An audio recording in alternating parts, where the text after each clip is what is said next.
Welcome to the No Faces Comic Chat.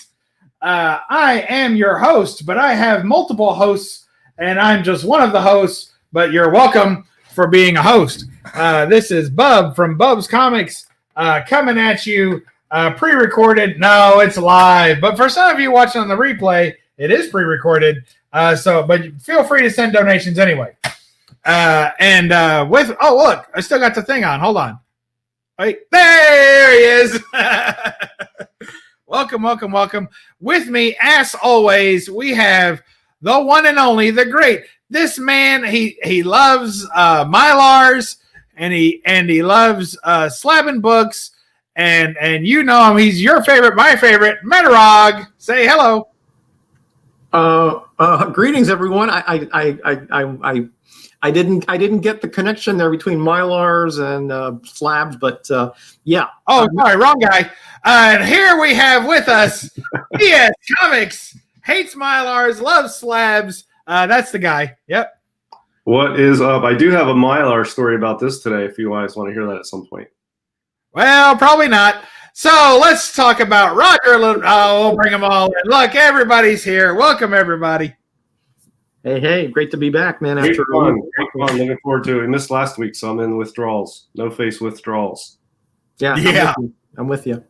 For sure, guys. And in the chat already, we've got Area Demdare 51 saying, everybody else, good evening. Hey, guys, we got Jambo Comics in the house, my fellow Quarantuckian. We got V Squared is here. Thank you and welcome. He had a pretty good, he did a little thing with Gray Man. If you guys haven't checked that out, you need to watch that. Very entertaining. We got the Jackson Roy Kirk's in the house. We're always worried when he's in the house, but we're glad he's here anyway.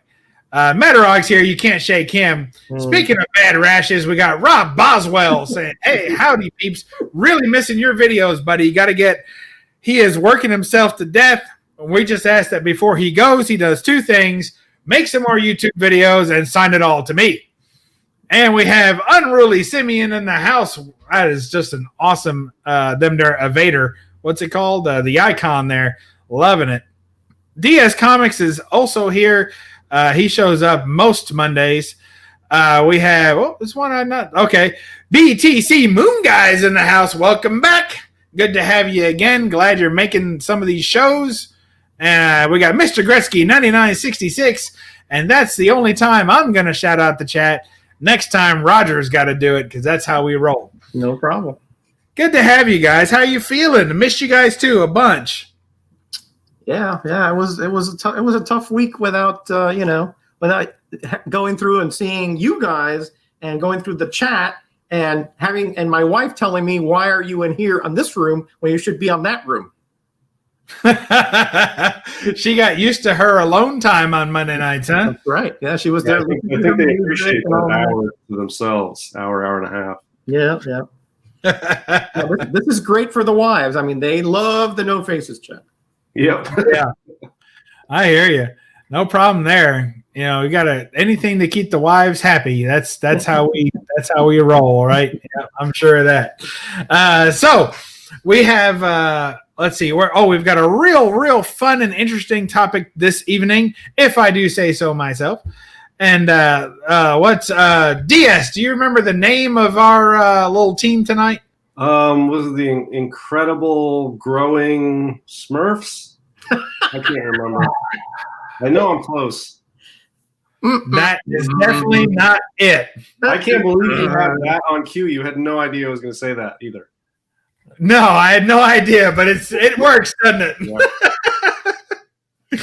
Yeah. Roger, please spare us from ourselves, will you? Knowing you, it has to be an oxymoronic phrase. So the incredibly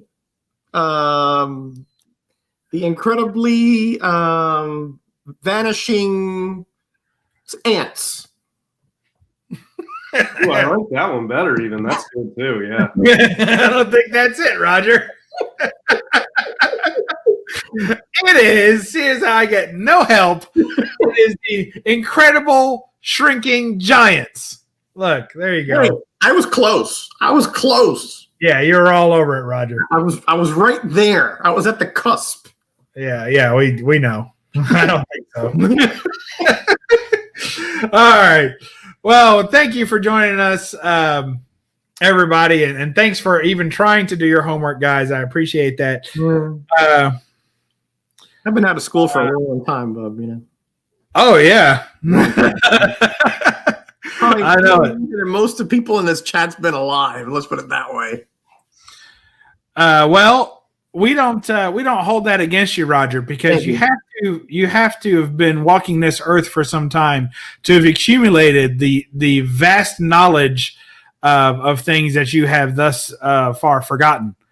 And when you compare that to all the things that you still remember, you put that together. Oh my goodness. That's if only I hadn't you could reclaim it. Grab life by the haunches. Yep. Oh man. Well, Roger, have we had anybody new slip in the the old box there? Yeah, we have Agu Rhythm. And we have we have one of the best in the business, C Woodard 19 in here. How you doing, Carson? Carson. Is he from Boston? Yeah, he's from Indiana. That's what I thought. He sounds better from Boston. You're right. I think he does, yeah. Oh, man. Well, good to have everybody here. Tonight, we're going to be talking about the different sizes of comics. So, of course, I toyed with naming the chat Size Matters. Then I even sent, Roger has been known to, I don't know if it's on purpose, but he certainly is good at it. He's been known to take the meaning of the chat topic and turn it on its head just so that he can show even more obscure books than is otherwise requested. True enough. So this time I put a caveat. I said we're going to be talking about different sizes of books, and then to you guys, I even put in the email, not page count, because I was just waiting for Roger to say, "Well, I have this 6-page, giveaway there that I had a 200-page digest all dialed up when you said, yeah, but what would hold the fourth leg of your bed up if you proved that? I'd have to substitute something like a brick or something, But, oh goodness. All right, good stuff. So I'll start us off real right quick, as they say, with Adele, not the singer, but the comic publisher. So there's Adele, and the Dells they're a little bit bigger. I tell you what, let me not do that. Look, I'm going to put you guys under some real hard restrictions now. We're going in size order from smallest to biggest. What do you think about that? All right, sounds good. All right. Down. I'll switch out this massive science comics that I was going to start with. Yes. Well, you can always go from bigger to smallest if you want. Whatever makes sense. I've got a couple small ones here. I actually don't know which one is the smallest, and one. I got to keep the talent happy, as they say. So with that. So I'm going to start off with. Well, I know Roger's probably going to pull out some mighty midgets that he's got hiding around there somewhere. Am I right, Roger? I would, but those are part of the ones that are packed away. So I'm glad you know those. All right. Well, the smallest books that I have, which I keep in this commemorative case, which is really just to hide them, are these Tijuana Bibles. So these are the smallest comics that I have, and they are really tiny. This one is olive oil. It says, I don't know if you guys can read that. It says, Pain in the Ass Incorporated presents. Can you read that? Yep. Pain in the Ass Incorporated presents. Mm-hmm. Olive oil, assisted.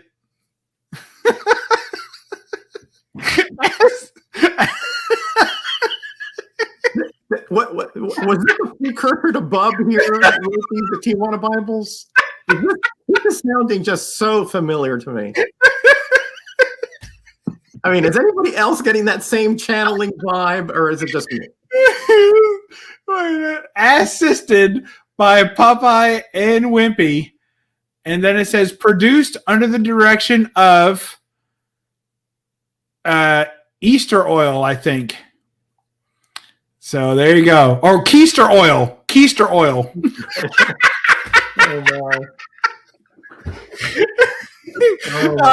Unfortunately, I can't show you the contents of this.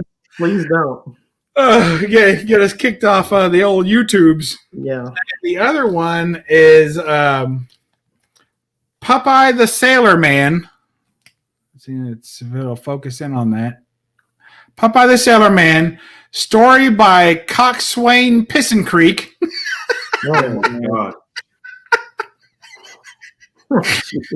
I can't really show you that. So the mermaid digging for gold. So that's it. So those are my smallest. And just I had a book here. I don't know what I did with it. All right, so I'm just pulling a random book out of my for sale pile here. So here's a random book. And so you can see just how small that is.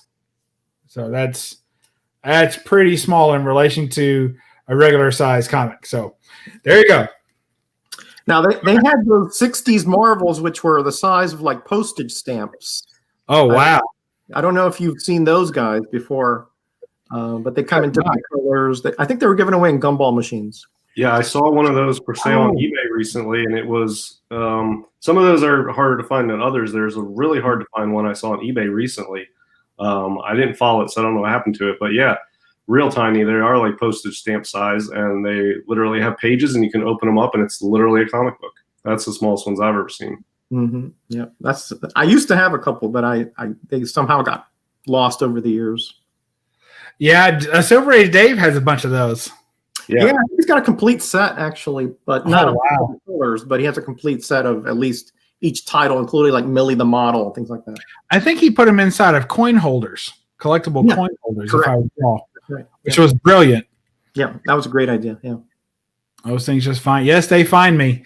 That's true. The smallest comics I ever had, I sold to somebody that started the great friendship that we now have, and they were found in Drake's Cakes, and they were little comics from the Drake's Cakes. They were probably like quarter sized.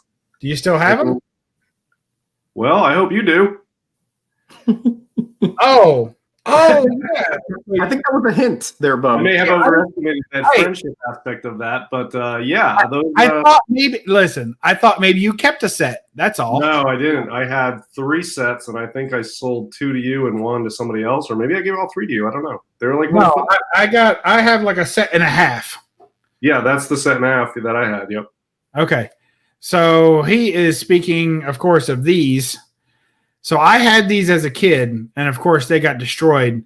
But I fought every time we got a box of, I think it was Hostess. So every time we got a box of Twinkies, I would fight to get my hands on the comic in them. I think they're Drake's Cakes. Yeah, Drake's Cakes.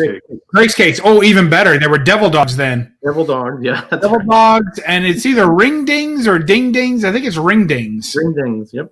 Or is it Ding Dongs? I forgot which one it is. No, that's it. I think that might be Little Debbie's a Ding Dong. Oh, okay. I think Drake. I get confused all the time about those things. And then I also got the Drake's Cakes, the little coffee cakes. Yeah.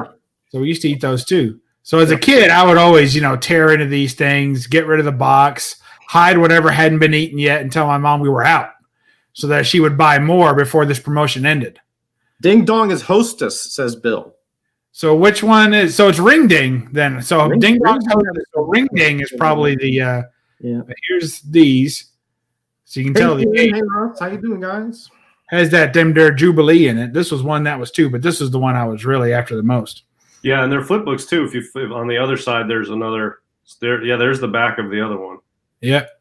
Yeah, and unlike Bub, I saved mine in the original plastic cellophane wrapper and just never opened them until I never opened them. No, you sold them to me wrapped, and I unwrapped. Like 4 years ago or something, I sold them to you in the wrappers. So the books have never been exposed until you took them out of those nasty, crusty wrappers. Yeah, I was worried about those wrappers being a little acidy. They were looking really so. yellow. I mean, I dug them out of my parents' basement after. I mean, they're from like '94 or something, so they were in that basement for 20 years, just sitting in those plastic cellophane wrappers. Yeah, not no more. I saved them and bagged and boarded them, and they're a pride in my collection. Yeah, they look good now. They're like 9/8. Yeah, 9/8. There's actually 2 sets of those. There's another one from the following year as well. Yes. Yeah, and I have both sets, of course, because. Well, let's see them. Well, I have them packed away. I already told you. Oh, I was just checking. Yeah. Well, all right. That's enough of me. Let's see. Well, I'll show this one on behalf of Roger because I know he would want this. Here's a Mighty Midget. So to give you an idea of the size of that, it definitely is bigger. Yeah. And yet still very much smaller than a regular comic. Can you see the size difference there? Oh, yeah. Yeah, I always feel like they're quarter sized. I don't think it's exactly, but I think quarter sized is. I think so. If you line up the books, not just the bags, that looks about right. Yeah. Roger, is that about the right size, Roger? Yeah, they're a quarter of the Golden Age comic size. Yes, that's correct. Okay, the Golden Age. All right, that makes sense. All right. Now we'll turn it over to DS, perhaps, unless Roger, do you think you have one smaller than his little mini book there? No, not currently. I do want to bring your attention to a little money sent your way by Rod the Rican there. Where? Oh, look at that. Hey, congratulations, Rod. Now, I don't know if Rod does that on purpose or not, but he certainly has received the Wonder Woman run of goodness. Congratulations, Rod. Thank you so much for participating and keeping the gas lights burning here in the No Faces comic chat. Thanks, Rod. You're a gem. You're a prince among men, I say. Thank you so much. And where else can you have that much fun for $2 today? You know what I mean? Yeah, at $1 a piece, you're getting your money's worth all Exactly. Yeah. Absolutely. Yeah. Poor Roger just didn't know what he was signing up for this show 6 years ago. Hey, there's Agu Rhythm. I'll let's see. I know I'm supposed to be. I had promised. I got fussed at not too long ago, which happens a lot. But there's a couple of people here that I'm supposed to make moderators because I don't really have too many moderators. I didn't know it was too important, but people act like it's pretty important. So if you have somebody in there that needs to be, timed out, it's a good idea to have various moderators. Yeah. I had to do that on Z Collect stream the other night. Somebody was being, it's bad when I'm calling someone inappropriate. Yeah. Like what has happened? What has happened, good sir? That's a major league sin right there when that happens. Yeah. Oh, nice. Oh, I missed him. All right, I did all that, and I was going to give Rod a wrench, and then I forgot to give him a wrench. All right, I think he's got it now. All right, that's enough wrenches for now. I got too much going on. Let's see. Wench is better than a wrench. I think he's right. I do believe he is correctamundo. So my wife has – wait. Well, we don't know what we're talking about. Oh, right. We're talking about the old comic there. All right. So go ahead, DS. I think that I would assume that your next one takes the cake on smallest. It looks like it to me based on the ones I had left. Yeah, I've got two. These are the two smallest ones I own. This, it's not technically a comic book, but inside it's just black and white, photo after photo after photo. Every page is just filled with black and white photos of Betty Page. But the cover's by Dave Stevens, so it counts for my collection. Then the other one I have is this Buck Rogers giveaway from 1933, which, Bub, you also have this one. This is not technically a comic book either, but I feel it's foundational and historical. It's 1933, and it's a Buck Rogers book, and I'm not sure which one. It's tough. The Betty Page is a little taller, but the Buck Rogers is a little wider. So well, it's the total area on these two, and these would be my two smallest. So it's a time-old question of length versus girth, isn't it? Yeah, and one's got the other beat on each. There you go. Not girth. Do what? Oh man. Not girth? What is it, Roger? Width. Length and width are different, not depth. You are the one who told us. Oh, that's right. Yeah. That's right. I forgot about that. Good call, Roger. And I'll tell you, I'm planning to send this one in to get slabbed for two reasons. One, I like to get everything slabbed. But the other reason, for those who don't accept the validity of my first reason, is that there's nothing really of much interest on the interior, and the exterior is a Dave Stevens wonderful piece of art. So this is worth slabbing, and it's a high grade. It's a nice copy.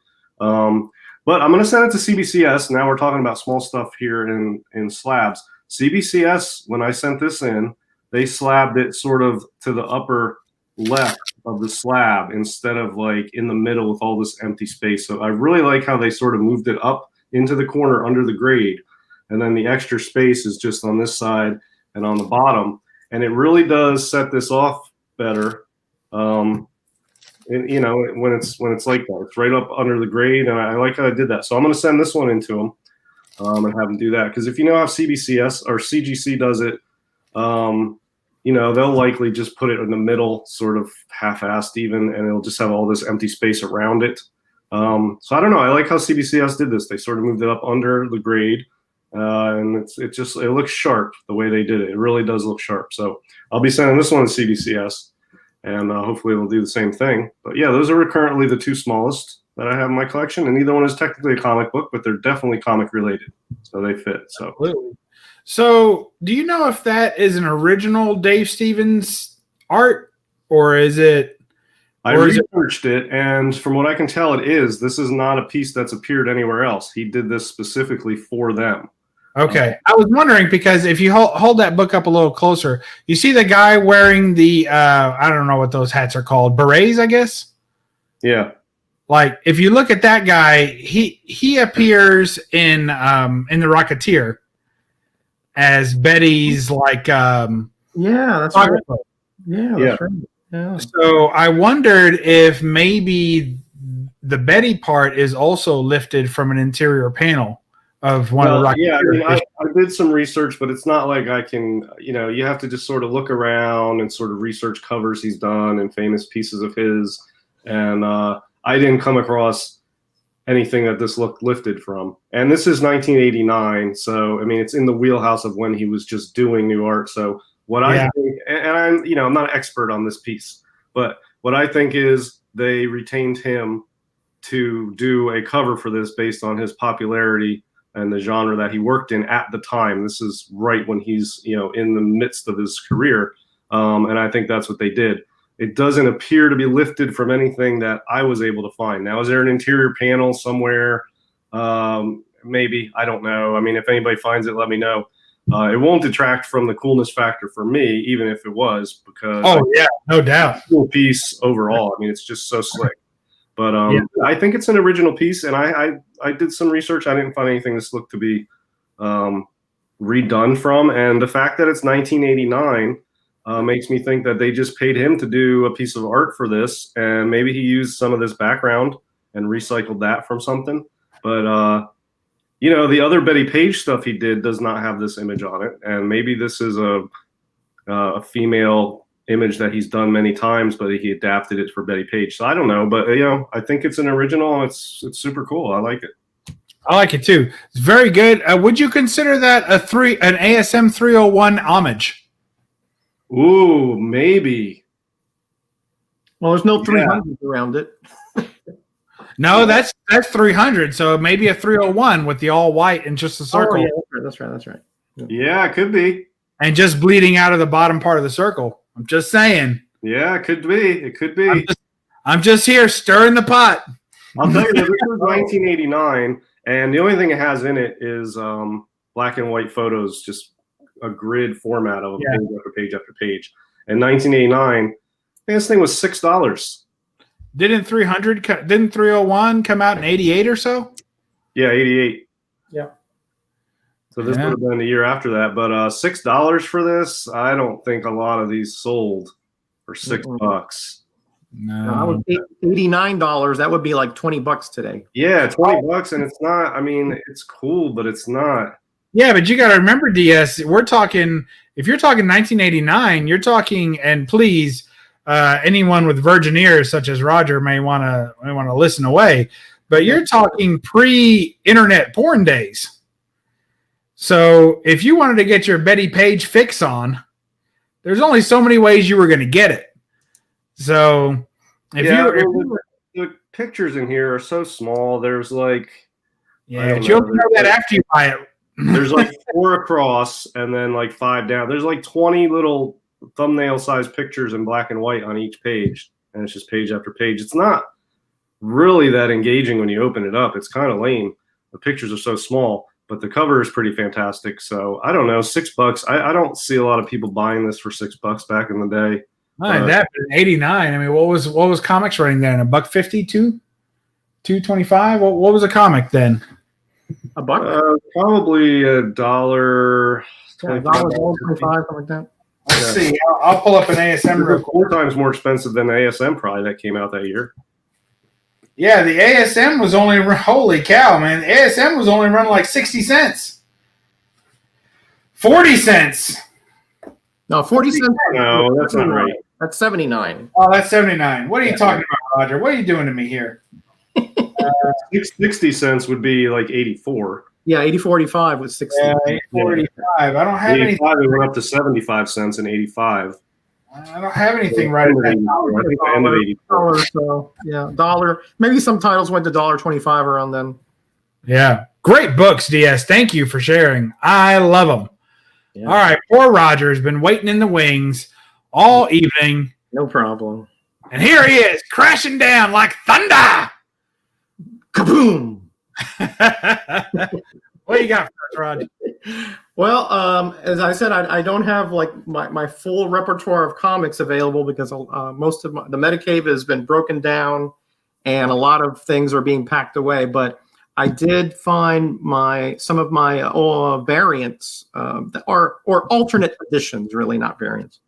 And amongst them are these here, which are mini comics. And if you compare them to a Bronze Age comic, you can see that they're about 80% the size of a Bronze Age comic. Okay. And these came actually with cassette tapes. For those of you old enough to remember that audio medium. What are you trying to say? I'm just trying to say that a lot of people in their 20s may not remember audio tapes. That's all I'm saying. Hey, I remember when they had metal tapes. You remember that? I sure do. I had some. Yeah, I had some metal tapes back in the day. They really sucked because you couldn't record over them because the tab was made of metal. Yeah, you need like snippers to get that thing off. Yeah. Yeah. And this is a set that came. It encompassed 3 issues of Amazing Spider-Man, 3 issues of Captain America, 3 issues of Archie. Okay. And then 3 issues of Untold Legend of Batman, and all 6 issues of The Man of Steel. And they all, as you can see down here, MPI, which was the company that made the actual audio of it, and just like the Power records, you could follow along inside with the word balloons, and of course, and the different notes and so forth. So, and of course, they came in these, and they came in these blister packs that most of mine have pretty much evaporated since these came out in 1988, 89. Yeah. Yeah, I've never come across those. Those are cool. I have this one, which is not. It's the same size as those, but and it's the Untold Legend of the Batman. But this one was from the cereal, Right? From Batman brand sweetened cereal. Batman had his own cereal. Yep, I got those too as well. Yep, you're right. I think they're the same size. Same exact size. Yeah, you're right. Nice.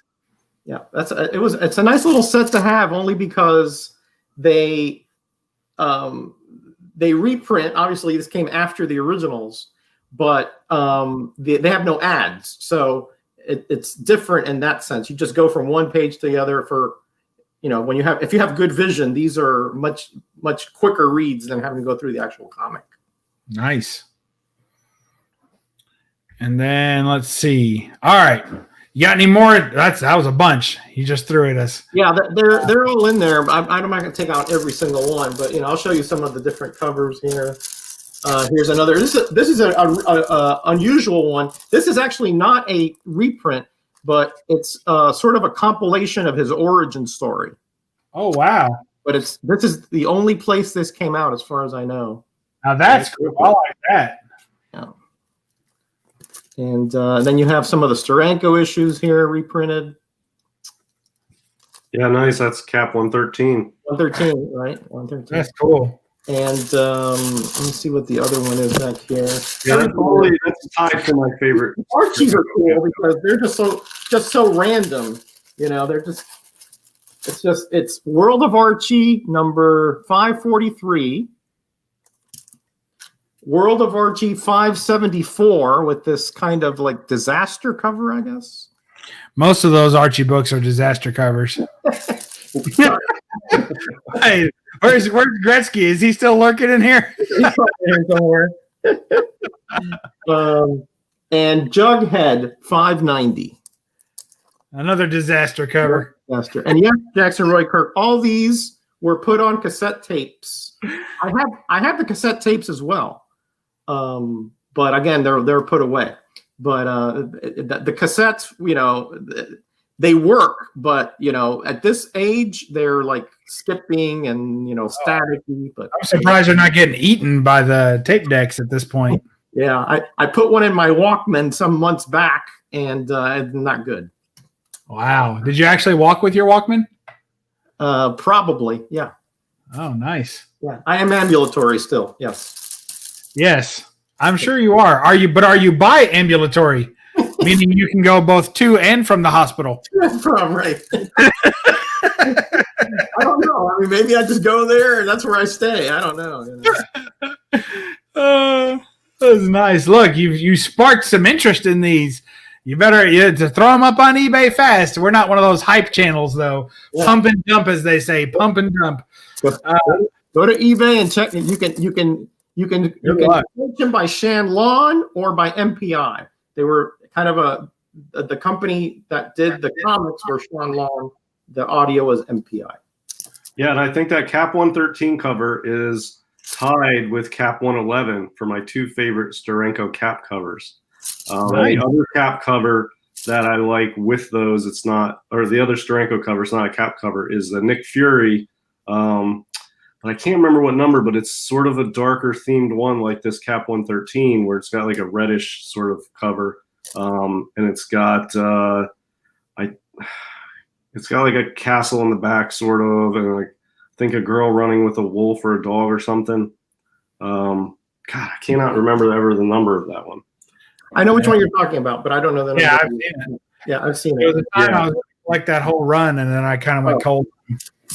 The Steranko caps are just fabulous works of art. And this 113, I mean, I never see it go up in value. I never see anybody, talking about it. I think it's really underappreciated, and I've had a couple copies of it, and it's really phenomenal piece of art to look at, and it's really powerful, and it's one of those books that you don't get a full sense of the power of that piece of art until you actually hold it in your hand.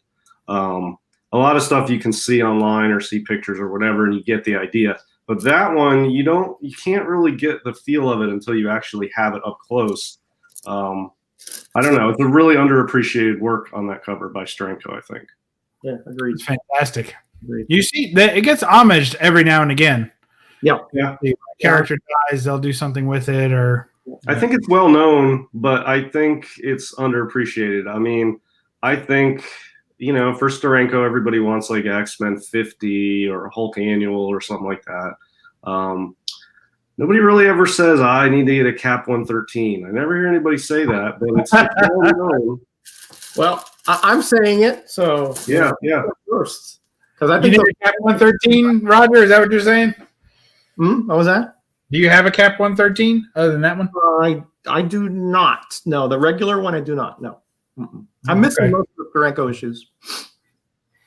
I'm working my way up. I'm starting with the Kirby issues, and then when I want to complete those before I move. I have one or two of the Sterankos, just as happenstance, but I'm going to work my way into the Steranko set when I finish the Kirby set. Still missing like 3 of the Kirbys. Yeah, I've got 2 Steranko covers just happen to be sitting here ready to be pressed. And yeah, I don't know. I just happen to have these sitting here. What are the odds of that? So this one I got off of Comic Head 84, and I cracked it out, and I'm going to press it and resub it. But it's just, he gave me a good price, and it's like a mid-grade, but I think it has room to improve. But such a cool cover. I've never owned this one before. This is my first one. This I've had a few copies of, and I keep trying to get high grades. The last one I had was a 9.0 white pages, and I think this one might be better. This is the other Cap I was talking about that I like. It's just really, really smooth cover there. I like it. Yeah. This is a nice copy. I think I can get a 9.2 on this. Yeah, that's iconic stuff right there. I mean, that's just fabulous. Yeah, I love it. It's good. And then of course Hulk Annual is good too.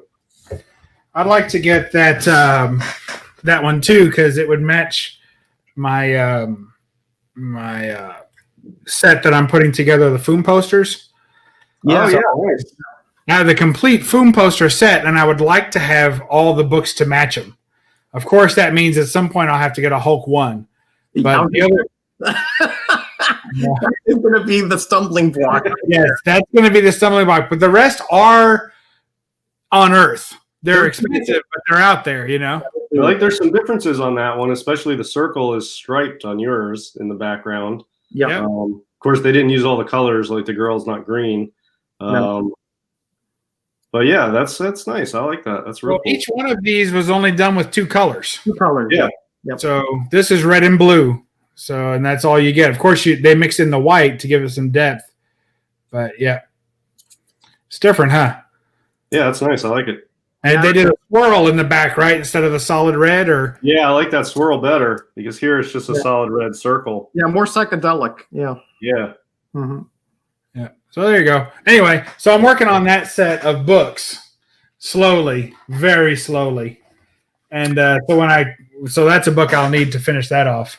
Hey, Brett is asking if the Hulk head was redrawn on that cover, DS.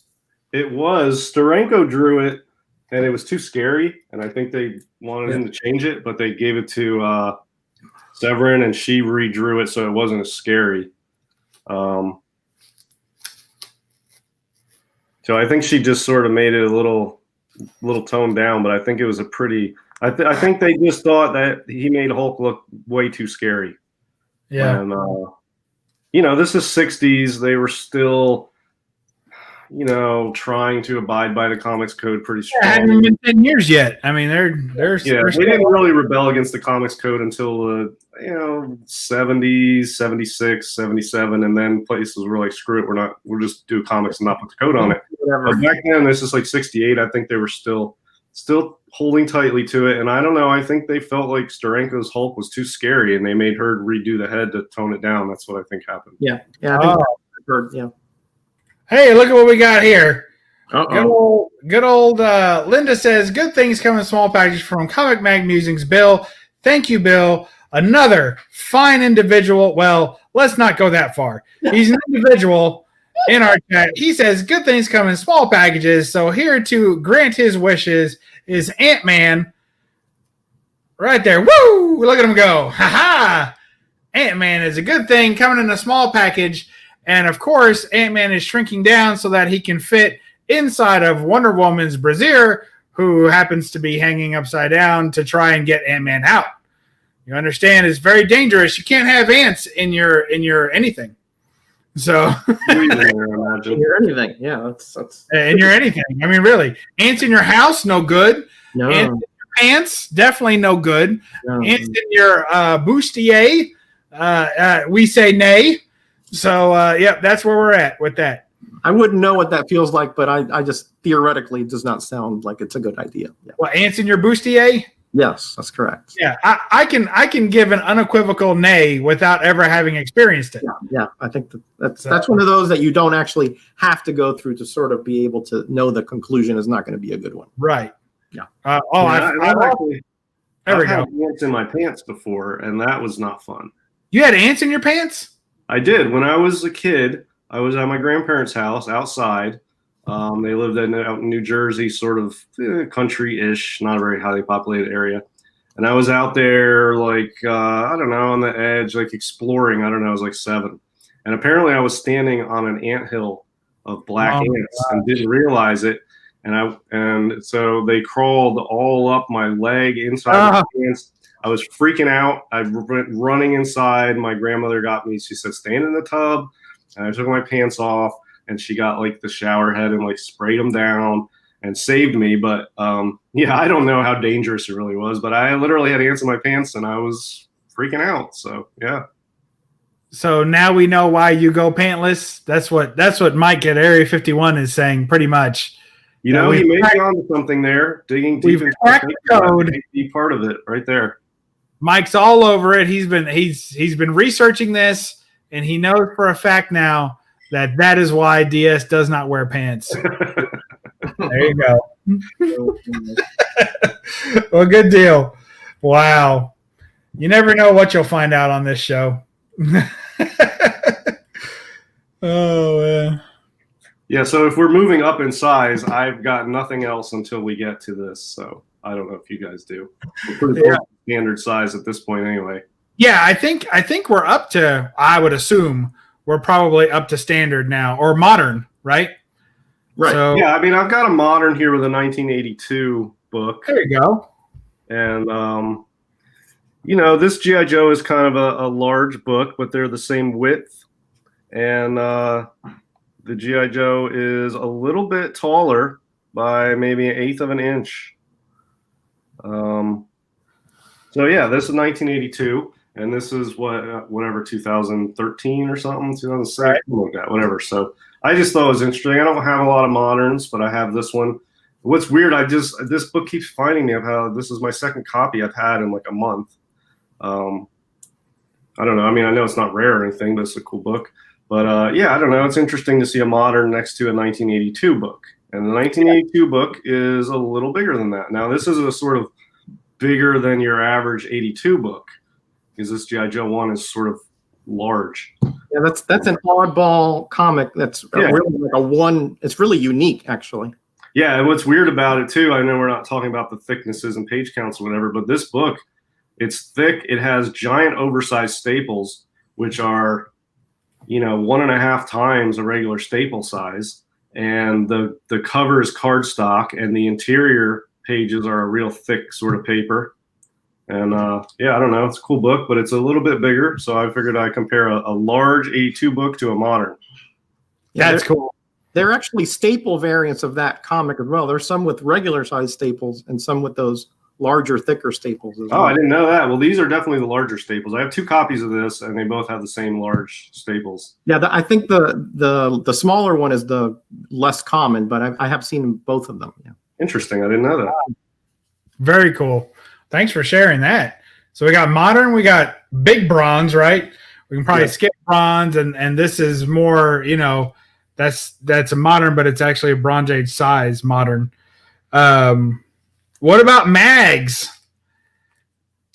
Look at that, mag size comics. Yeah, this one is a real odd size. Oh man, look at that. It's really weird size. It's shorter and not as wide as a mag, but it won't fit anything smaller. Oh, of course, we skipped Golden Age, DS. Don't you have any Golden Age you can show? Yeah, I got Golden Age. that we can shy at. Golden Age, it doesn't even fit in freaking bags I have. Yeah, All and right, Golden Age. Atom Age stuff, because that's a little bit smaller than Golden Age. Yeah, I got some. Atom Age, a lot of Atom Age fits in Silver Age. It's very close to Silver. Most Silver Age bags and boards will hold an Atom Age book. Yep, you're right. Yep, you're right. Yep. But some of the publishers transitioned. It really drives me crazy because I'm working on my Planet Comics run, right? Mm-hmm. And my wife every year gets me a membership to CGC. So that basically she pays for 6 to 7 of my books to get sent out to CGC every year, which is really nice. Very sweet of her. So I'm working on having a competitive run in the registry with my Planet Comics on the CGC registry. So it drives me crazy because I'll send in one book that's a Silver Age size book, and it'll be like the Atom Age, right? So it'll be just about the silver size of a Silver Age. The book after it will be Golden Age size. Then the book after that will be back to Silver Age size. They're not the same size. Now, not that CGC charges different because they go by age, but it's still not the same size. And it goes back and forth between the sizes. So that when you line up the slabs and you're looking at them, they don't line up right. Like they keep bouncing back and forth. Yeah. Anyway.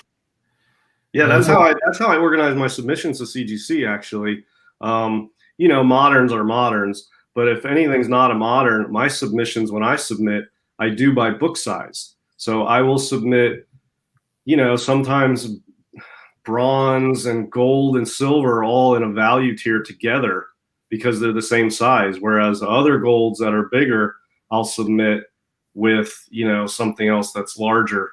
I do it by size, my submissions. Anything outside the modern, I submit things that are the same size. I don't know why I do that exactly, but it just makes it easier to pack, and it's just sort of an OCD thing. Well, that definitely makes it easier to pack. That's probably the biggest trouble with it is that they don't pack properly when you put them in different sizes. It's just confusing. But it's not. I'm not complaining. It's a good problem to have.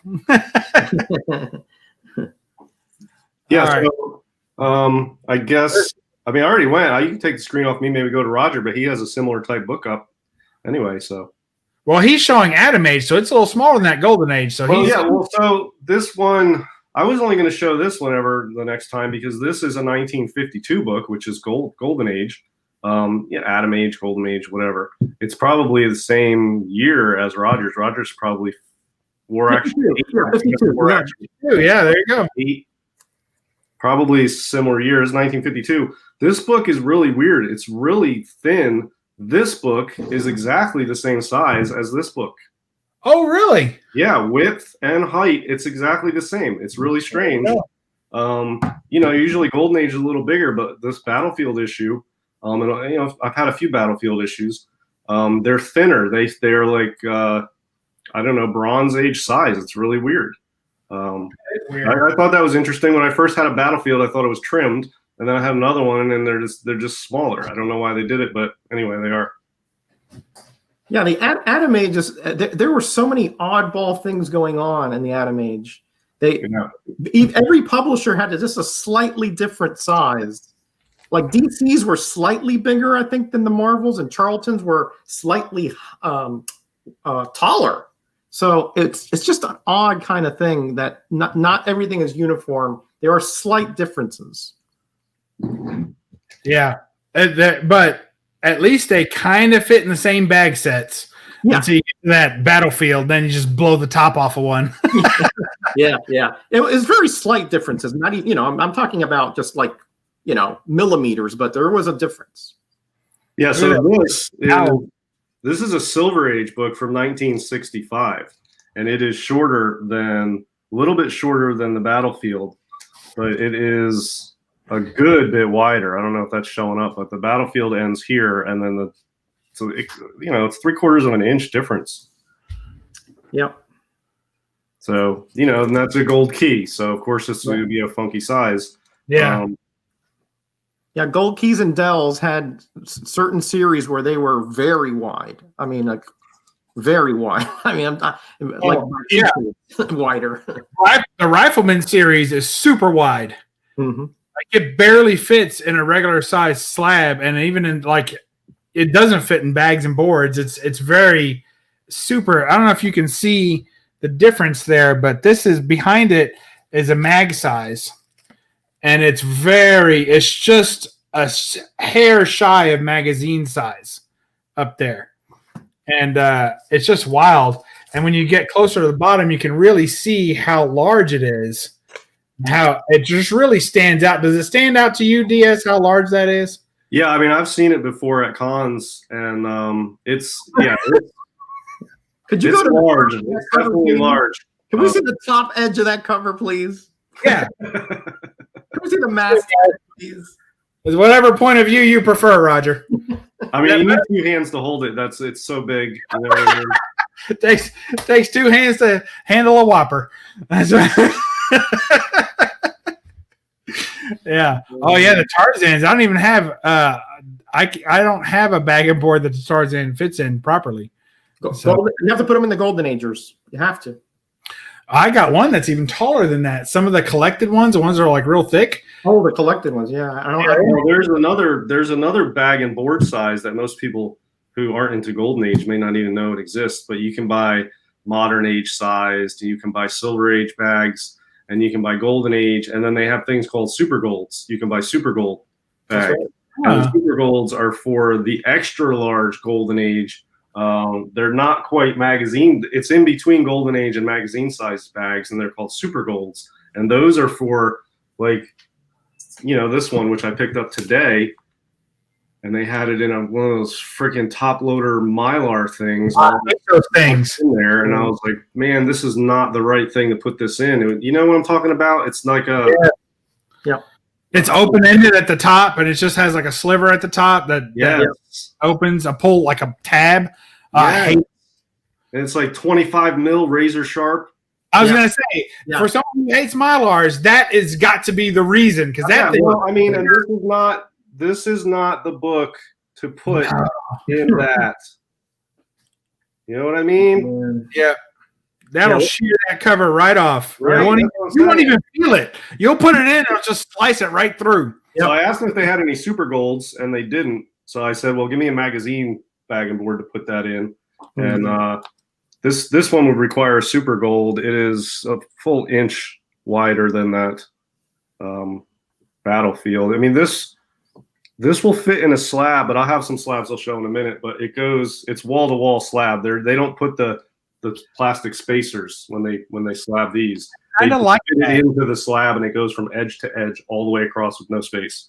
Right. They don't put any spacers, but they still put a sheet of Mylar between that and the front of the slab. So you have a sheet of Mylar. They'll put 2 sheets of Mylar, sandwich it in Mylar, right, and then put it in the case. Because I have a few like that as swell.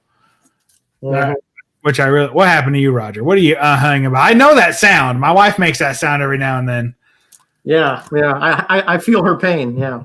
Uh-huh. Yeah. Okay. Well, I just wanted. I guess I could go on to some of the Golden Age stuff. So you can just see the comparison here. The Golden Age ones. If you look at the top here, you can see how it's much wider. Yeah, for sure. More wider even than the bag behind it. Like it's not going to fit in that other bag. Yeah, exactly. So you can see that, and of course they're thicker, but we're not talking about that per se. Now you were warned. And it is also taller because if you see it totally. Let me just put this on top so you can see. It totally covers the whole. You can see there, it totally covers even. You can see the side edge there. Yeah. And you can see the top edge there. Yeah, all around. All around. So it's again, and it depends on the publisher, of course, but Golden Age versus Atom Age, almost everyone. I think some of the ECs are a little bit bigger, but most publishers, the Golden Age ones are the biggest comics, except for the Super Gold, like DS was talking about, which I do have a couple of those from the 30s and things like that are really huge. What's the publisher on that Big Shot? Is that a Quality or? The Big Shot, that is, let me see what it is. This is one of the AOKs I got from Man Cave, and it has I'll show you, it has the Adolf Hitler parody cover, which is really cool. Oh boy. It says Columbia Comics, but yeah, it says Columbia Comics, but Okay. that's not it. I do know the publisher, and it's not coming to mind. But it's really, I'll show you what the cover is. It's really cool here. It's actually pulling off his mustache. Oh yeah, cool. That's awesome. Let me see. Is that too much glare? Yeah, there you go. And you have, of course, you have the stereotypical Oriental over here. Remember, this is Golden Age, guys. They didn't have unfortunately the sensitivities that we have nowadays. So they were sensitive. That was the enemy, and they didn't care. That was the enemy, yeah. But still, but even with the enemies, we don't do that anymore. So. No, not anymore. No. Well, and a lot of people, I don't know. I don't want to say they don't fully understand, but they don't fully appreciate the stereotypes, the racial stereotypes on the old Golden Age books. And it's not that those of us who collect that like those and are in favor of it, but it is a part of the history that is, there was a lot going on during the 40s, and not all of it was good. And, there was the war pushing all sides to do things they wouldn't normally do. And in any event, you got to remember the good and the bad together so that you have some reference point or comparison, some relativity to compare, how you should act or how we've improved as a culture or whatever. And you need to have those baselines and those standards in the past, good and bad, to remember to sort of gauge where you are and where you're going and where you've come from. So they're historically important, but they're off-putting to everybody. None of us are love those stereotypes, but they are what they are, and they're part of history, and they're historically important. You can't just always ceremonialize and remember the good stuff. You got to also remember the bad stuff too. So as going forward, you learn from your mistakes as a culture. So that's just, a lot of people give us Golden Age collectors a hard time over those stereotypes. Yeah, I agree. Yeah, I agree. It's a snapshot of how far we've come, as far as I'm concerned. Right. Yeah. And exactly. that we can't deny the history. We're not proud of it, but we can't deny that it did happen. Yeah, and there's the famous quote. Was that Jackson Roykirk put up there? He who forgets history is doomed to repeat it. So you got to remember the bad stuff so that you don't repeat it. Yeah, and that is Columbia, by the way. The publisher is Columbia. Okay. Yeah, I'm not familiar with that one, but I know the Big Shot title though. Yeah. Very cool. All right, and he's got big old Golden Age up there. Let's see what. Oh, here's one that's bigger than those. Here is TMNT for Mirage to talk about a bonker of a book. My gosh, this thing's huge. And it's funny because it says micro series, and it's like the biggest book in my collection. I think it was a one shot. I think is why it says micro. Right. Yeah. It's taller than the Dells. It's wider than the Dells. And it's just huge, takes up all kinds of space. You don't usually see the back cover of that. Everybody hides it. It's a nice wraparound cover. Yeah, nice wraparound. Yep. Yeah, those Teenage Mutant Ninja Turtle book, the early ones are those Leonardo, the ones, the one shots. They're really cool comics. I have to admit, they just are. Yeah, they have that. I had a TMNT4 that I pressed, and I had to buy special paper because I didn't have anything that would fit in the centerfold that was larger than the book as a spacer in the centerfold for the staples. It was a real pain in the butt to press because that book was so freaking huge. And even when you have them in a magazine bag with board, the top goes above the board. So I had to, when I sold it, I made a custom board that was big enough for it. They're really, really big. Yeah, they're ridiculous. Yeah. The art inside these it has that true indie feel, that true independent feel. There's not too many comics that I feel display that better than Teenage Mutant Ninja Turtles and The Tick. To me, those two those two comics Right. have that raw indie. We don't know if this is ever going to make any money, but we want to put this out anyway. Right. Yeah. Now, were those still black and white? Bob? Oh yeah. Yeah. Okay. Because I know that somewhere along the line they went to color, but I don't remember when. Oh no, this is only 85, so it's still Okay. still just inks. Okay. It's inks. So, like, second print was normal Bronze Age size. That's good to know. Thank you, Chaos. All right, so we got. Let's see. Roger's pulling out some Militaria. Militaria. Just another Golden Ager, except that this one is like really thick. I know we're not supposed to talk about that, but it's like. Look, you can talk about it. I just didn't want to start going through. Oh well, this is a 6-pager. This is a 32-page. 6 pages. You know, that's all. Yeah, I get you. But this is also the cover on this one is like a thicker cardstock too. Not cardstock, but you know what I mean. It's like it's not like usual, like your more slicker cover. It's like a I'm not sure how to explain it exactly. Waxy? Is it kind of got a waxy cover? Yeah, exactly. That's a very good description. Yeah, waxy. Yeah. I've got a few of those. They're so odd, and they age very oddly. They almost get oily. Yep. They get older. It's like slick. Yeah, it's weird. Yeah. Yep. Yeah. Yeah, that's That's Black Hawk in those military comics. And yeah, those are real cool. I think that is actually a quality publication, which I have one sitting here on my table to show too. It is. No, he has some. They had some Torchy issues in Black Hawk as well, and she was quality.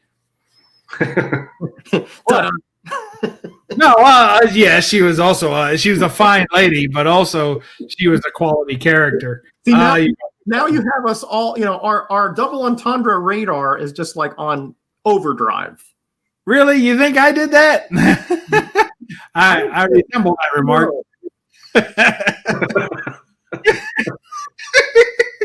Hey, no love for this LB Cole DS? Don't you love that? Yeah, like I mentioned earlier. I didn't jump in though, but that is an LB Cole. He did a series of blank thrills in 3D back in the 50s, and one was that baseball thrills. He did a jungle thrills that was in 3D also. And I think there was another one, and I can't remember what it was, but yeah, that's real cool. That's the reprint of it, and the originals are extremely hard to find. Yeah. And yeah, Cave Comics in the chat. He's saying, I recognize that because, of course, he's the one who AOK'd it to me. So thanks again, Man Cave. Good to have you, Man Cave. Glad you can make it. Let's see. What about, I don't think we're quite ready for that. This is wider, though. All right. What about these? Look at that. It's so big it doesn't fit in the frame. Oh, man. Yeah, That's another indie odd size. This is Wally Wood's Canon. I chose issue number 4 because issues number 1, 2, and 3 have quite a bit of nudity on them, and I was gonna show Sally Forth, but for the same reasons, all of those have nothing but nudity on them. So I thought I'd show this last issue with a nice headshot scene, but no nudity. So there you go. Yeah, I agree with Mastodon. It does look like a vinyl record. Yeah, I was going to say exactly that. Yeah, it does really look about that size. It's about that size. Maybe not quite as wide, but man, very close. Yep.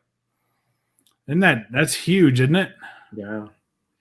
So, all right.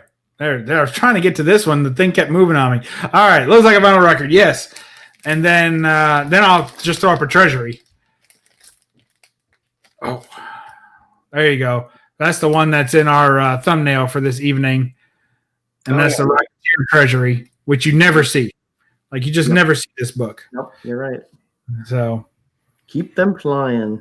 Is that the same size as the Marvel and DC treasuries? No. I'm saving it for you, Roger. No, come on. Mine are packed away, so you can. Roger! Yeah. Oh, man. Yeah. DS, you got any treasuries handy? No, but I've got some varying sizes of Golden Age I could talk about. Cool. All right. Put them all right. Get there. Go for it. All right. So when it comes to Golden Age, generally, It seems, and there's exceptions to every rule, but for Golden Age, the rule seems to be that comic books were pretty much super gold size like this, from the late 30s all the way up to about 42. And in 42, the comics generally across all publishers became a smaller size to become the typical sort of Golden Age. So this is a 1940 book, and I can't even fit it in a regular Golden Age bag, and I don't have any super golds. And these are the ones that sometimes when you send them in, if there's a little spine, even the slightest spine roll, they put it in a magazine holder because it won't fit in a slab. And this is so 1940. So, most publishers back then had, anywhere from 64 to 68 pages for a book, and they were all super gold size. They trimmed them down starting in like 42-ish, but not all the publishers are the same. So when you get into like this one's 48, this one's not that big. There's plenty of room on each side. It's a pretty standard Golden Age size. It's not overly large. It's a little bigger than a Silver Age, and it's just what you would expect for your typical Golden Age to put in a Golden Age bag and board. But this one is just a year before, and this is quality publication. Same one that did military comics, which is why Roger had that one. That one's kind of large too. So these are essentially at the same time, 5 years or 6 years after most publishers moved to a smaller size, but quality still was producing these really large books in 1947. And this one it's not going to show up real well, but it's probably like a little less than a ½ inch wider than the Startling. And you can see it goes, it's not going to show up well. It goes almost from the edge of the slab all the way to the edge of the slab. There's not much room on the sides for 47. So that's a pretty big book for 47, as opposed to better publications where there's, quite a bit more room on the sides in the slab for this one. Probably not showing up well, but it's noticeably bigger on the quality book. So, Golden Age sizes vary, but the basic rule of thumb is, prior to 42, they're all super large. And after that, they sort of all trim down to regular, what you would consider Golden Age size. It just surprises me how inconsistent the publishers are, even bouncing back and forth, different titles, even in sequential issues. They're switched back and forth between sizes. That just trips me out. Yeah, and here's one from 1939, and this is another quality publication. And this one, there's literally no room on the edge. It goes right up to the plastic pretty much. Wow. So that fills the slab, which I really like this look because it fills the slab from side to side. Yeah. So yeah, quality, they resisted the change. I think the Crack Comics is slightly smaller than this, but in 1939 it's this, and then in 47, 8 years later, it's only a little smaller.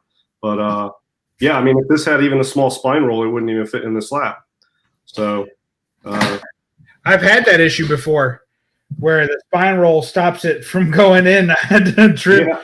One of the reasons why I started getting into pressing and cleaning and trimming and stuff, because I was having issues with getting books in the slab. So yeah, so often you have Golden Age. What I do is nobody likes to get those crappy magazine holders. So what I do is I get one of my slabs and I get the book and I put it on top of the slab and see if it'll fit.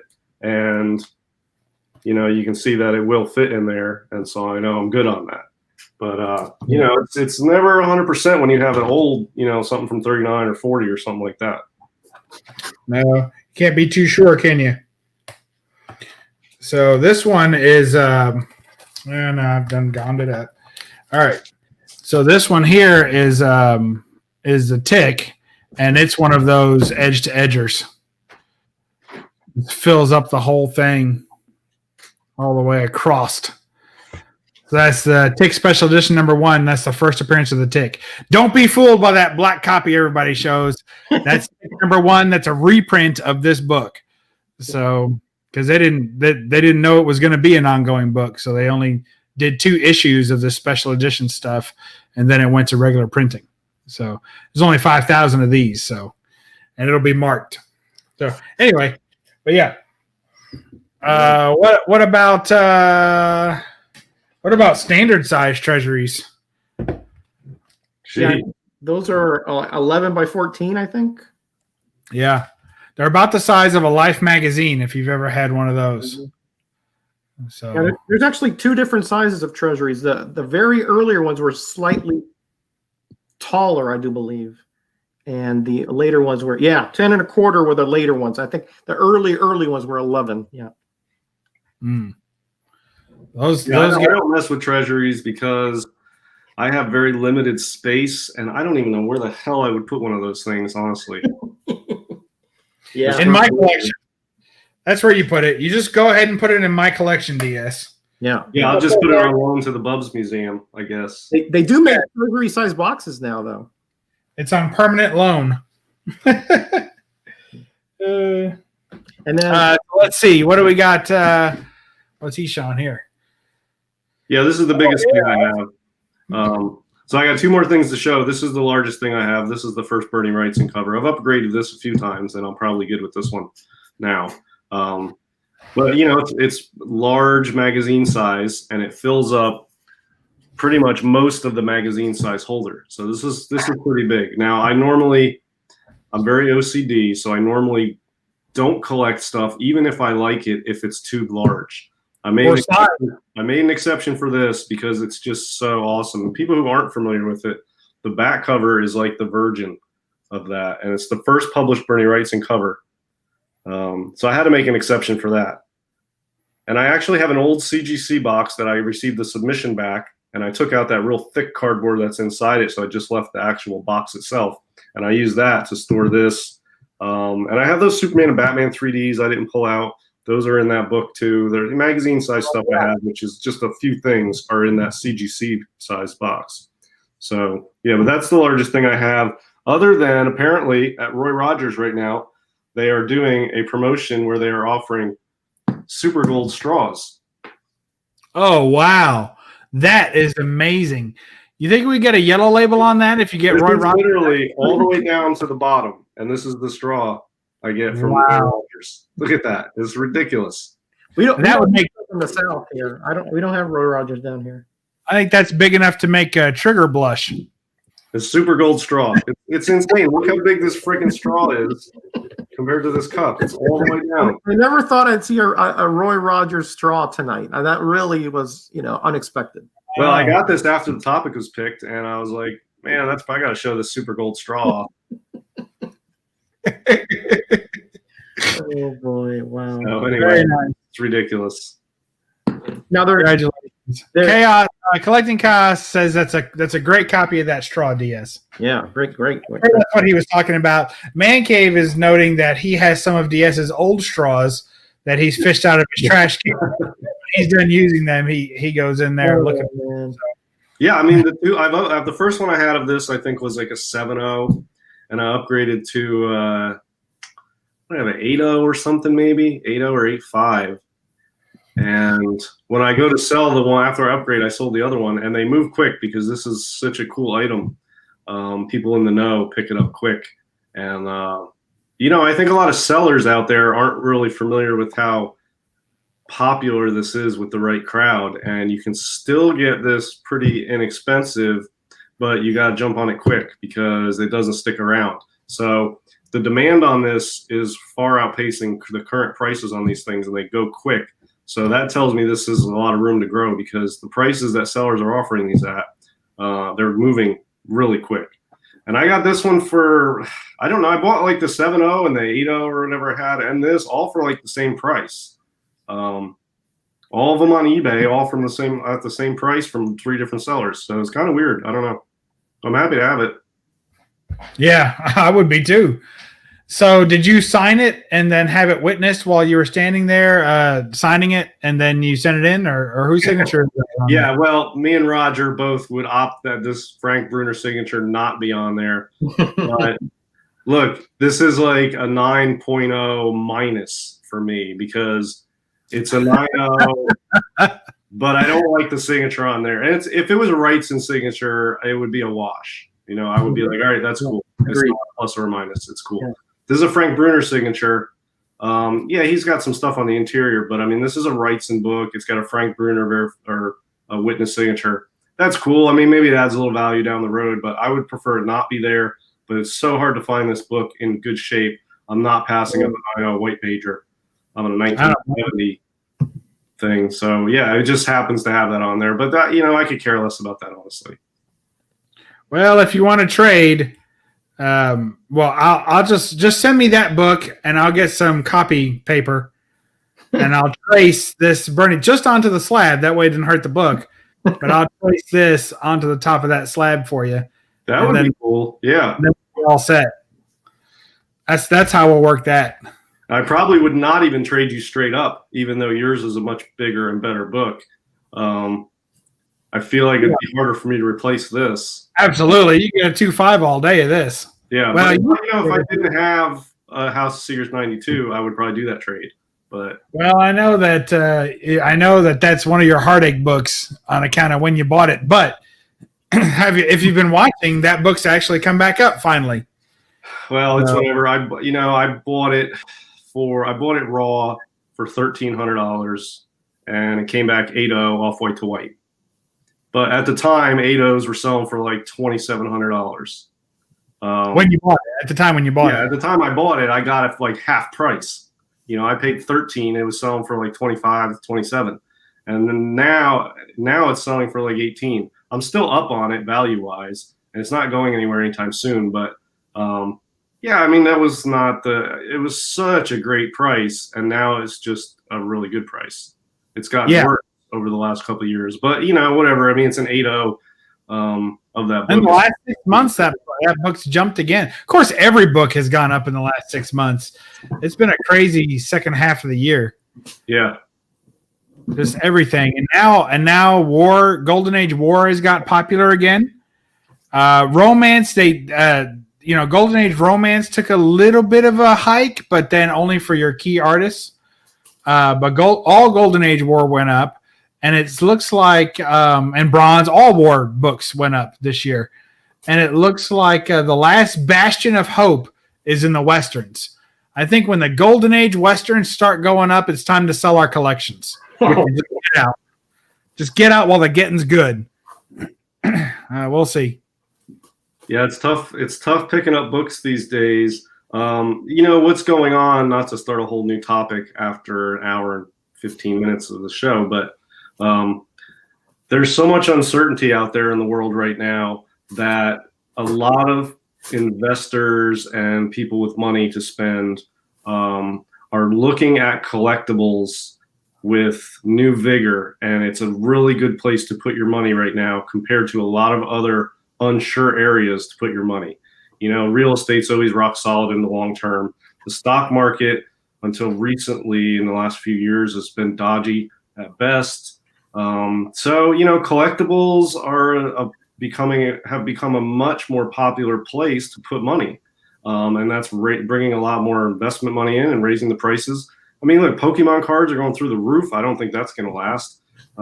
Sports cards are through the roof. Comic books, toys. I mean, all this kind of stuff. All the collectibles across the board are increasing, because I think people are feeling like it's a safer place to put money. It has some intrinsic value and a cool factor, and people can relate to it emotionally more than stocks or real estate sometimes. Yeah, good points. Good points. There's better ways to enjoy it. It's you can display it, you can read it. Yeah. It's tangible. Yeah. And you continue to get use while you're saving, as opposed to money when you save it. If you purely save it, as opposed to investing it. If you're just saving money, you have no use of it while you have it in your possession. Yeah. This has multiple uses. It's ethereal. That's true. Video games have gone way up. Oh yeah, trust me on that one. I mean, I'll tell you, the only one I don't think is going to last, I think, is a legit 100% bubble, is Pokemon. I would not advise anybody be putting money into Pokemon cards. There's numerous reasons for that. One is just the insane increase in fakes on the market. The main drivers of those prices are not collectors, it's flippers and resellers. And there's just a mad scramble for something. And not to knock Pokemon, but it doesn't have the same level of intrinsic value because nobody plays Pokemon anymore. It was a game, you know what I mean? And it's not like people are still playing Pokemon. Yeah, there's a nostalgia factor. People always tell me people who are playing that as when they were younger are now at an age where they have careers and they can afford it. That's true, but that's not why somebody's laying out, hundreds of thousands of dollars for Charizards or unopened booster boxes or whatever. Nostalgia only gets you so far. The prices are way above a mere nostalgia factor, and the level of fakes on those it's frightening. If you are sitting on a bunch of Pokemon stuff or putting money in now, there's the fakes. Even if you're getting legit stuff, it's going to disenfranchise a lot of people more and more over time from being in that market. And it only takes a slight dip in demand from where the prices are in Pokemon for it to come crashing down. And the inherent value on them, there's an art aspect to it because there's art on the card. But I mean, that's minimal compared to other areas of visual arts. It's just a little picture on there. It's cool, but it's not as cool as the prices are going for from the art standpoint. And then the intrinsic value it's not a game. The game is sort of over. It's not like this hot game that's still going on. I don't know. I mean, you got like comics have superheroes that are embedded in as part of the culture. And have had a resurgence as well as an area of the culture. Yeah, and there's kids that are learning about superheroes for the first time now. I don't see too many kids discovering Pokemon today. No, I mean Pokemon it's legitimately a bubble. I think now video games, they have intrinsic value because you can play them, you can crack them out, and you can. Or not crack them out, but I mean, people are still going out and buying the old Nintendo systems, and they're buying the old games. They have an intrinsic entertainment value. You can actually play the games and get enjoyment out of them and do something with them. People are still doing that. Comic books are well entrenched in pop culture for a very long time, and most of the superhero ones especially. But even the horror ones are just cover-oriented stuff like this. It's a much more developed piece of visual art than a Pokemon card. I mean, these are almost like little paintings. So this has an intrinsic visual art value to it. Baseball cards, sports are entrenched in the culture, and people have favorite teams. It's based on where you live. You follow that team. People go to games. People learn about the history of players and sports they like. Yeah, that has an intrinsic value, a pop culture connection. And then you got, Pokemon cards. And I don't know, the art it's not well, like anything else, it's self-contained and it doesn't cross over other genres or themes in collecting. And anytime that happens, I think it naturally limits it. People always want to crap on Pops. Well, I say people, comic collectors really dislike the juxtapose of Pops and comics. And to me, it's not that I'm going to say that they are the same, but I will say that anytime you have something that stretches across a larger spectrum of collectability, of nostalgic relation for anyone, that if you're a comic fan, you got stuff. If you're a movie fan, there's stuff for you. If you're a literary fan, there's stuff. If you're a political fan, you're a sports fan, there's stuff for you. So your entry is, do you think this item is cute and collectible? And if the answer is yes, they got something for you. They're cool. They're like a modern bobblehead sort of thing. They have a cool factor. I don't collect them, but I totally get it. Pops themselves, they're cool looking items, and they're nice to display. They're a good size. They're colorful. They're cool. And they have, movie characters and comic book characters and famous people throughout history. And they have interesting little rare ones and con editions and certain store editions. There's a lot of variety. Yeah, Pops are cool. I don't have a problem with Pops. We must interrupt this regularly scheduled program because Jambo Comics has announced he has a bunch of Pogs. How much you guys think you can get for them? Do not sell your Pog collection because you happen to have a friend in Kentucky who also has a Pog collection, and I have literally never played Pogs with another human being before. So before you sell that collection to me, we have to get a game played, and I don't know how it works. We're going to have to read the rules, but me and you, buddy, playing Pogs on the side of the road if we have to, next to the old geezers playing chess in the park. We got this. So that sounds like a plan, yeah. Yeah, that sounds good. Magic cards. I think people are still playing Magic the Gathering, right? Oh, yeah, that's so huge. That I would contrast that with Pokemon because Magic the Gathering is a much more involved and long-lasting game that has risen globally to have tournaments and champions. It's like a cult thing. It's risen to like Trekkie or Star Wars level. Very much so. The first time I ever saw 3 kids walking down the hallways with fanny packs, they're Magic kids.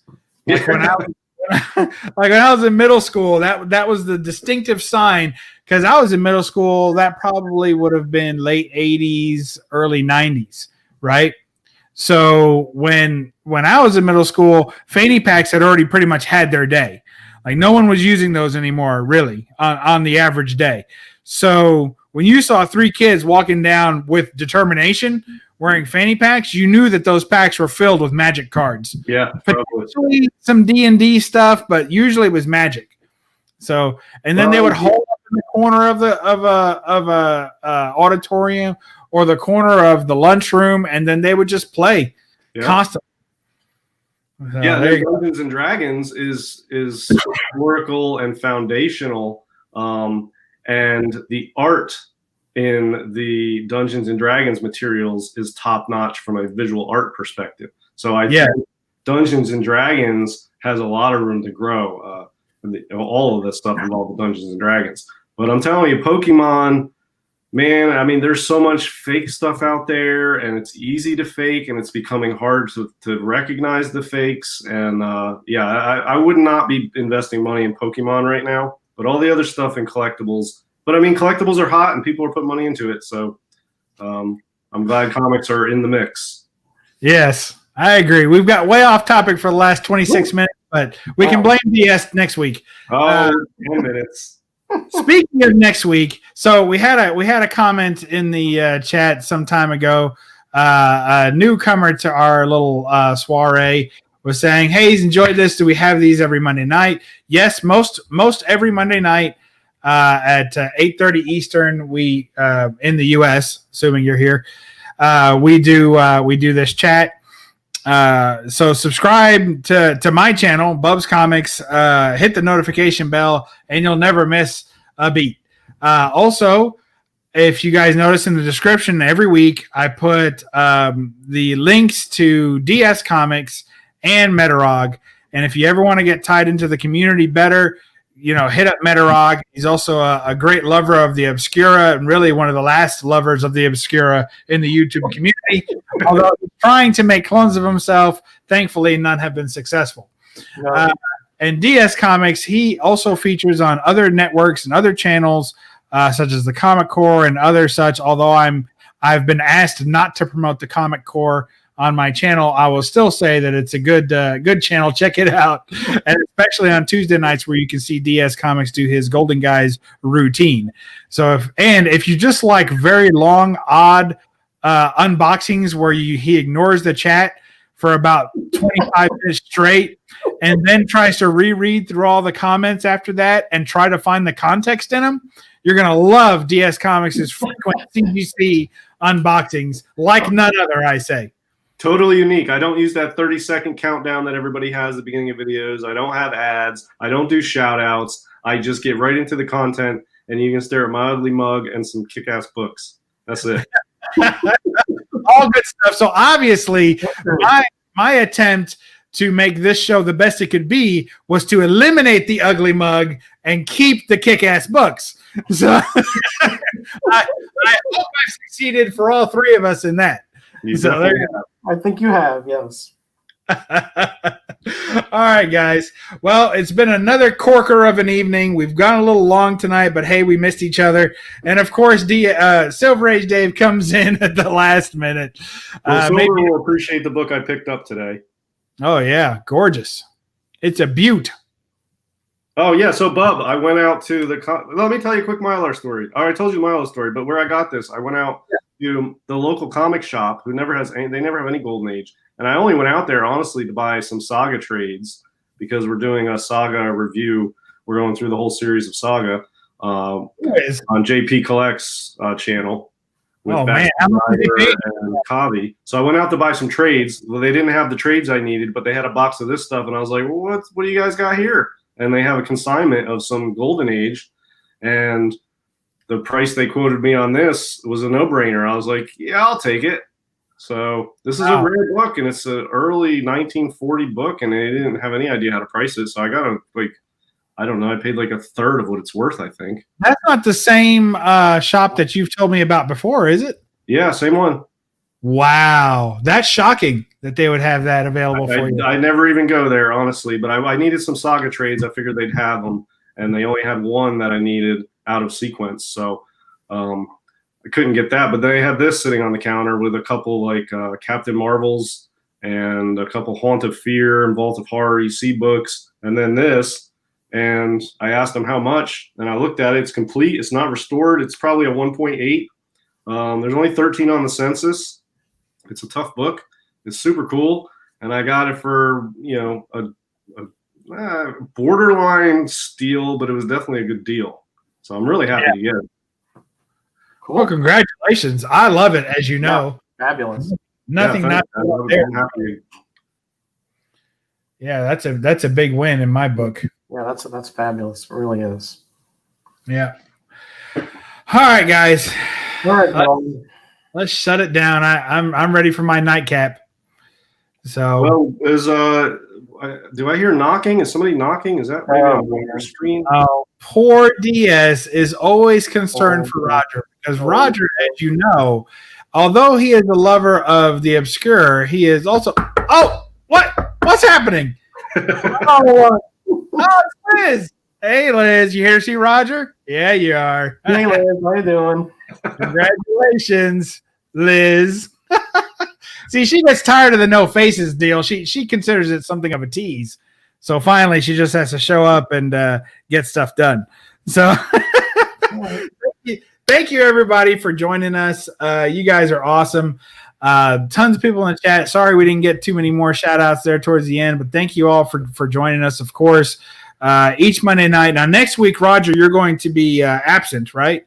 No, I'll be here next week. It's the one after that I won't be. Okay, so Roger won't be here the rest of the month, but we'll try and be here next week. Where? On the No Faces chat. Not if I don't send you a link. And we'll have Roger back next week. So we'll be in the chat. We'll be at full strength, folks, next week again. Thank you all so much for being here. And Roger, DS wants to tell everybody. Make sure you do your homework. And Roger wants to tell everybody. Be blessed and be back. And BUB'S wants to tell everybody to read a comic and don't apologize for the glare. Bye-bye. Bye, everyone.